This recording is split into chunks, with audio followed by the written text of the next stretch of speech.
புதுச்சேரியில் நாளைய தினம் விஜய் பங்கேற்கும் தவிக பொதுக்கூட்டத்திற்கான இறுதிக்கட்ட பணிகள் தீவிரமாக மேற்கொள்ளப்பட்டு வருகிறது. இதுகுறித்த விவரங்களை நேரலையில் வழங்குவதற்காக இணைகிறார் நம்முடைய செய்தியாளர் கிருஷ்ணா. அவரிடம் கேட்கலாம். கிருஷ்ணா, நாளைய தினம் டிவிக உடைய பொதுக்குழு கூட்டம் அங்கு நடைபெற இருக்கு. பொதுக்கூட்டத்திற்கான ஏற்பாடுகள் எந்த அளவுக்கு செய்யப்பட்டிருக்கு, என்னென்ன கட்டுப்பாடுகள்லாம் விதிக்கப்பட்டிருக்கு காவல்துறை தரப்புல?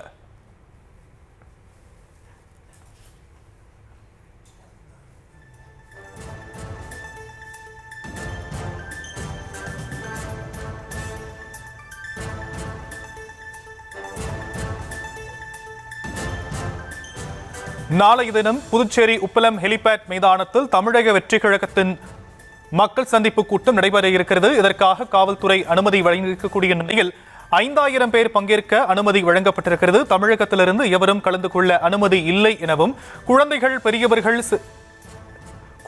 முதியவர்கள், கர்ப்பிணி பெண்கள் கலந்து கொள்ள அனுமதி இல்லை எனவும் காவல்துறை தரப்பிலும் தமிழக வெற்றி கழகத்தின் தரப்பிலும் தெரிவிக்கப்பட்டிருக்கக்கூடிய நிலையில் இதுகுறித்த விவரங்களை நம்முடைய செய்தியாளர் கிருஷ்ணா நேரலையில் வழங்க நாம் கேட்கலாம்.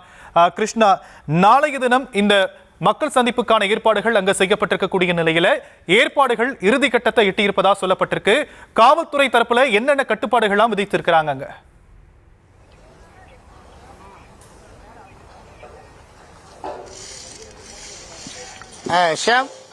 புதுச்சேரியில தமிழக வெற்றி கழக தலைவர் விஜய் முதல் முறையாக இந்த பொதுக்கூட்டமானது நடைபெறுகிறது. ஏற்கனவே சாலை வழியாக பிரச்சாரம் மேற்கொள்ளக்கூடிய அளவில் அவர்கள் அனுமதி கேட்டார்கள். ஆனால் காவல்துறை அதுக்கு அனுமதி மறுக்கப்பட்டிருக்கிறது. இந்த நிலையில் தான் புதுச்சேரி உப்பளம் பகுதியில் இருக்கக்கூடிய இந்த எக்ஸ்போ கிரவுண்டில் தான் தற்போது இந்த மாநாட்டு பணிகளானது தற்போது நடைபெற்று வருகிறது. மாநாடு என்றால் இதற்கு மேடைகள் அமைக்கப்படும், தொண்டர்களும் பொதுமக்கள் அமர்வதற்காக சேர்களும் அமைக்கப்படும். ஆனால் இந்த பகுதியில் மாநாட்டிற்கான மேடைகளும் அமைக்கப்படவில்லை, சேரும் இங்க போடப்படவில்லை. இந்த பகுதியில் உள்ளே காவல்துறையினர் இந்த பகுதிக்கு உள்ள வருவதற்கு 5000 பேர் மட்டுமே அனுமதிக்கப்பட்டிருக்கிறார்கள். அவர்களுக்கு டோக்கன் வழங்கப்படுகிறது. அந்த டோக்கன் ஆனது QR கோடு மூலமாக அவர்கள் ஸ்கேன் செய்யப்பட்ட பிறகுதான் பொதுமக்களாக இருந்தாலும் சரி, தொண்டர்களாக இருந்தாலும் சரி உள்ளே அனுமதிக்கப்படுவார்கள். அது மட்டும் இல்லாமல் கர்ப்பிணி பெண்கள், முதியவர்கள் மற்றும் குழந்தைகள் யாரும் உள்ளே அனுமதிக்க கூடாது என்றும், அப்படி மீறி வருவர்களை நாங்கள் உள்ளே அனுமதிக்க மாட்டோம் என்றும் காவல்துறை தரப்பில் திட்டவட்டமாக தெரிவித்திருக்கிறார்கள். அது மட்டும் இல்லாமல் உள்ளே வரக்கூடிய இங்க பொதுமக்களுக்கும் தொண்டர்களுக்கும் போதுமான அளவிற்கு தண்ணீர் வசதிகளும் கழிப்பிட வசதிகளும் உடனடியாக ஏற்படுத்தி தர வேண்டும் என அவர்கள் கோரிக்கை வைத்திருக்கிறார்கள். அதற்கான ஏற்பாடுகளும் தற்போது முழு வீச்சில் நடைபெற்று வருகிறது. அது மட்டுமல்லாமல் புதுச்சேரியில் இருக்கக்கூடிய நபர்கள் மட்டுமே, தொண்டர்களாக இருந்தாலும் சரி, பொதுமக்களாக இருந்தாலும் சரி, யாரா இருந்தாலும் இங்கே உள்ளே அனுமதிக்கப்படுவார்கள். மற்ற மாநிலத்திலிருந்து வருவார்களோ இல்ல மற்ற புதுச்சேரியை தவிர மற்ற பகுதியிலிருந்து வரக்கூடிய யாரும் புதுச்சேரியில அந்த கூட்டத்திற்கு அனுமதிக்கப்பட மாட்டாது என காவல்துறையானது திட்டவட்டமாக தெரிவித்திருக்கிறார்கள். இந்த பகுதியில் மாநாடு நடைபெற பகுதியிலானது 5000 பேருக்கு மட்டுமே அனுமதிக்கப்பட்டிருக்கிறது.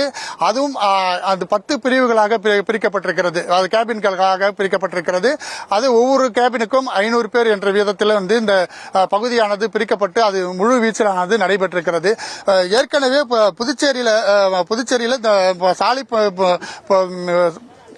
பிரச்சாரத்துக்கு அனுமதி கேட்டு தவிக தலைவரை கேட்டிருந்த நிலையில அதுக்கு அனுமதி மறுக்கப்பட்டிருக்கிறது. தற்போது இந்த கூட்டமாக நடைபெறுகிறது. ஏற்கனவே இந்த கரூர் சம்பவம் நடைபெற்ற இந்த கோர சம்பவத்தை அடுத்து புதுச்சேரியில் சாலை விபத்துக்கு அந்த சாலை பிரச்சாரத்திற்கு அனுமதிக்க மறுக்கப்பட்ட நிலையில் தற்போது இந்த பொதுக்கூட்டமாக ஏற்பாடு செய்யப்பட்டிருக்கிறது. இந்த பொதுக்கூட்டமானது நாளை காலை 10:30 மணிக்கு நடைபெற என்றும் காவல்துறை தரப்பில் தெரிவிக்கப்பட்டிருக்கிறது. அது மட்டுமல்லாமல் புதுச்சேரி முழுவதும் இந்த காவல்துறை தலைமையில பாதுகாப்பு ஏற்பாடுகளும் தீவிரப்படுத்தியிருக்கிறது. ஏனென்றால் ஏற்கனவே இந்த தமிழக பகுதியிலிருந்து புதுச்சேரிக்கு யாரேனும் உள்ளே வருகிறார்களா, இல்ல வேறு ஏதேனும் சம்பவங்கள் கூடும் என்பதற்காக அவர்கள் இந்த பாதுகாப்பு பணிகளில் ஈடுபட்டிருக்கிறார்கள். புதுச்சேரியில் இருக்கக்கூடிய 5க்கும் மேற்பட்ட இந்த எல்லை பகுதி இருக்கிறது. அந்த எல்லை பகுதியில் இருக்கக்கூடிய போலீசாரும் கண்காணிப்பு பணிகளில் ஈடுபட்டு வருகிறார்கள். இந்த தவிக தலைமையில் நடைபெறக்கூடிய நாளை இந்த பொதுக்கூட்டமானது முழு வீச்சில் தயாராகிருக்கிறது. இன்னும் 90% பணிகள் முழுமையாக முடிந்திருக்கிறது. இன்னும் 10% இந்த பணிகள் மட்டுமே நடைபெற இருக்கிறது. இதற்காக நாளை தவிக தலைவர் விஜய் இந்த பொதுக்கூட்டமானது புதுச்சேரியில் பெரும் பேசுபொருளாகவே மாறி இருக்கிறது.